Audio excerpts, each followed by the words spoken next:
میں تو یہ بھی پسند نہیں کرتا کہ میں گھر میں بیٹھا ہوں اور میرے نبی کو ہلکا سا کانٹا بھی چبھ جائے. ہمارا اپنے نبی سے محبت کا رشتہ ہے.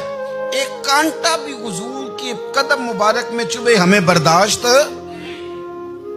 مجمع ان کا تھا, نعرے لگ رہے تھے, ہم نے مسلمان پکڑ لیا, لیکن حضرت خبیب نے اکیلے, اللہ کرے آپ کو میری بات کی سمجھ آئے, اللہ کرے آپ کو سمجھ آئے, اکیلے جب پھانسی کے تختے کے قریب نعرہ لگایا نا کہ میں تو کانٹا بھی نہیں چبھنے دوں گا اپنے نبی کو, اب سارے ہار گئے. اب اسے ایک جملے نے نا ان کو شکست خوردہ کر دی.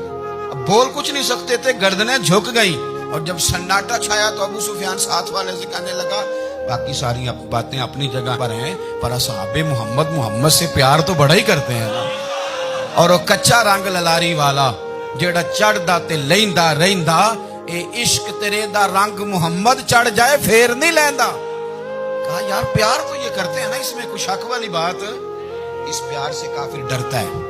نبی پاک کے ساتھ جذباتی وابستگی, حضور کے ساتھ غلاموں کا جذباتی رشتہ, اور نبی پاک صلی اللہ تعالی علیہ وسلم کی آمد پر تشکر کے جذبات.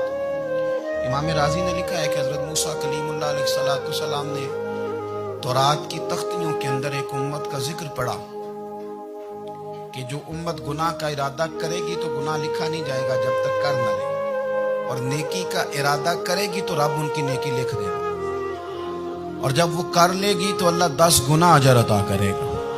اور وہ ایسی امت ہوگی کہ جن کے چہرے قیامت کے دن نور کی طرح چمکیں گے, اور وہ امت ہوگی جن کی اللہ تعالیٰ زمین ساری پاک فرما دے گا, جہاں نماز پڑھیں گے نماز ہو جائے گی. یہ تذکرے پڑھ کے تو حضرت موسیٰ کلیم عرض کرنے لگے اللہ یہ امت میری بنا دے.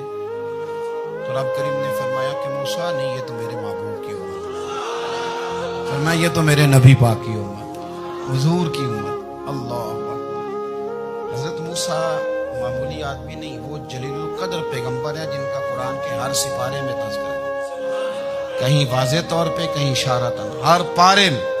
اور حضرت موسیٰ اللہ کے وہ نبی ہیں جو رب سے ڈائریکٹ باتیں کریں کوہ طور. کہا اے موسیٰ یہ امت تو میرے نبی کی ہے. حضرت موسیٰ علیہ السلام عرض کرتے ہیں, امام رازی نے لکھا ہے, کہتے ہیں اللہ پھر مجھے اپنی نبی کی امت میں شامل کر. او یار ہمیں لوگ کہتے ہیں میلاد نہ مناؤ, جس امت میں آنے کے لیے حضرت موسیٰ نے دعا مانگی, جس محبوب کی غلامی کے لیے, ہمیں تو دعا بھی کوئی نہیں مانگنی پڑی, اللہ نے فضل سے ہی مدینے والے کا غلام بنا دیا.